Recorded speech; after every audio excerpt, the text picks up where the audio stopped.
So you got to let the people know, what is the most difficult thing about being a music artist and pursuing it independently?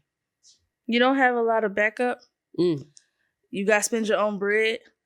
And everything falls back on you. So like you have to record your own stuff. You have to promote your own stuff. You have to sell your own stuff. And you don't really have any backup. You have support, but like in regards to like management and stuff, all that falls on you. You have to do your own research with everything. I would say those are the hardest parts, especially if people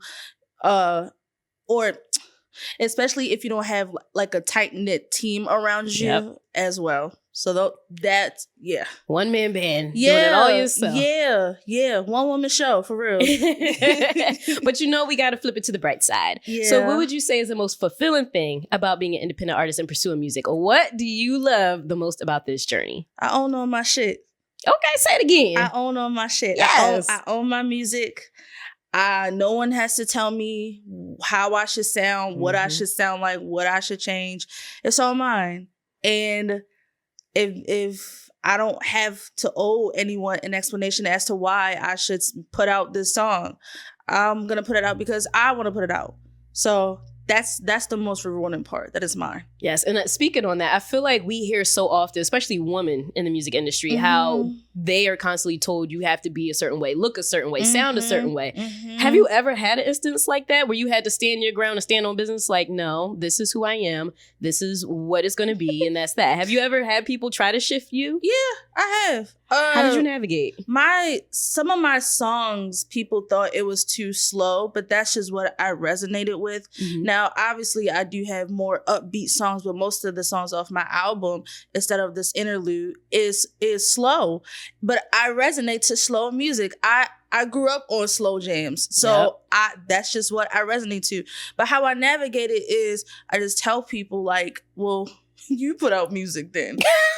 You put out what you want to put out, and we'll just leave it at that. But that, like, your opinion won't dictate the flow of my music. Come on, so yeah. Oh, she preaching, y'all. She's like, I got my comebacks ready. Yeah. The fact that you have been in the industry for so long, what would you say is the most valuable lesson that you've learned thus far throughout your journey in the music industry? Read your paperwork. Read your contract. Please. Read your contract, guys. Please, just read your paperwork. Copyright your stuff. Oh, that's a good Copyright your stuff, because a lot of people are trying to sound the same. So to protect your art, to protect your sound, to protect your music, copyright your stuff. And to just continue being unique. Like, don't water yourself down because you see someone else doing something. Just be who God called you to be. Yeah. And just stay 10 toes down in it. And then if people don't support you, you support you. Because other people will support you when you support you. You are a walking billboard.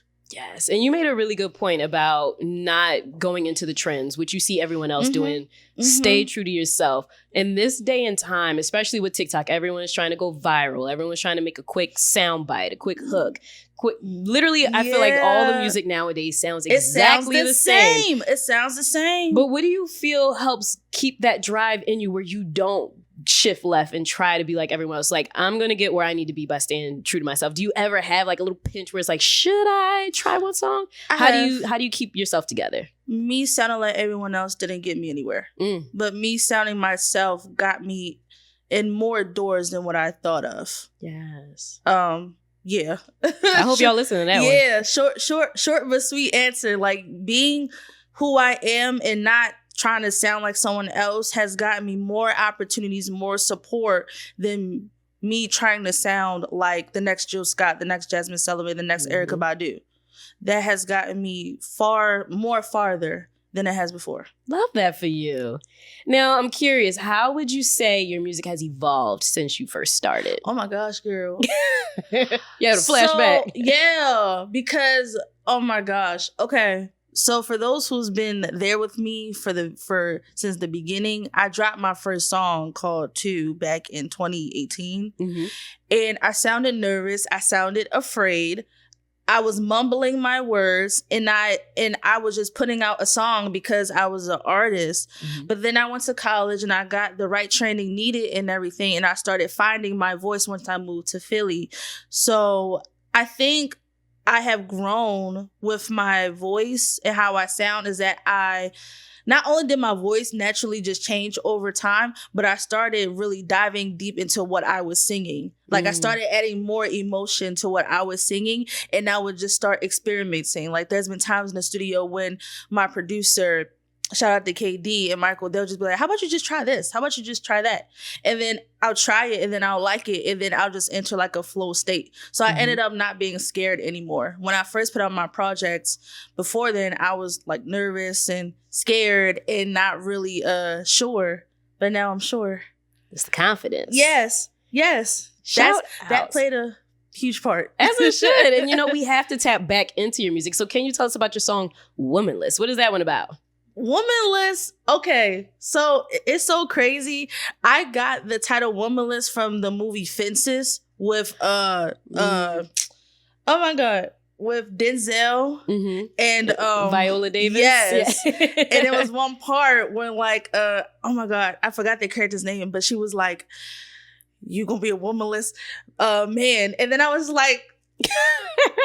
Yeah. So when I found the beat, I was having a hard time trying to sing to the beat, but I wanted it so bad and I wouldn't let it go. I was like, I want to make this work. And this needs to work. And then I just entered like a flow state of just like, okay, you tried to get over me. And then I was going through a tough time before I met Michael with dealing with this guy who wanted all of me, but didn't want all of me at the same time. So I kind of had to like go back into where I was before, and then everything just like started flowing from there.